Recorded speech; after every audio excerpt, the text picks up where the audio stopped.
বাংলা নববর্ষ উদযাপনে ব্যতিক্রমী আয়োজন করেছে নারায়ণগঞ্জ জেলা কারাগার। কারা কর্মকর্তা, কর্মচারী ও বন্দীদের অংশগ্রহণে দিনব্যাপী উৎসবমুখর পরিবেশের সৃষ্টি হয় কারাগার প্রাঙ্গণে। পহেলা বৈশাখ উপলক্ষে কারাগারের সামনে আয়োজন করা হয় ছোট পরিসরে বৈশাখী মেলা। মেলায় স্থান পায় বন্দীদের তৈরি বিভিন্ন পণ্য, ঐতিহ্যবাহী জামদানি শাড়ি, হস্তশিল্প এবং দেশীয় পিঠা ও মিষ্টান্ন। এছাড়া দর্শনার্থীদের জন্য ছিল ফুচকা, চা, কফি এবং বাঙালির ঐতিহ্যবাহী পান্তা ইলিশের আয়োজন, যা উৎসবে যোগ করে ভিন্ন মাত্রা। কারাবন্দীদের জন্য আয়োজন করা হয় সাংস্কৃতিক অনুষ্ঠান ও দেশীয় খেলাধুলা। বন্দীরা গান পরিবেশন সহ বিভিন্ন প্রতিযোগিতায় অংশ নিয়ে উৎসবকে করে তোলে প্রাণবন্ত।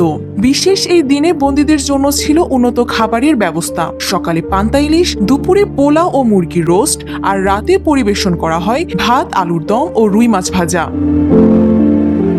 অনুষ্ঠানটি উপভোগ করেন কারা মহাপরিদর্শক ব্রিগেডিয়ার জেনারেল সৈয়দ মোতাহের হোসেন। এ সময় উপস্থিত ছিলেন জেলা পরিষদের চেয়ারম্যান অধ্যাপক মামুন মাহমুদ, জেল সুপার ফোরকান ওয়াহিদ সহ অন্যান্য কর্মকর্তা।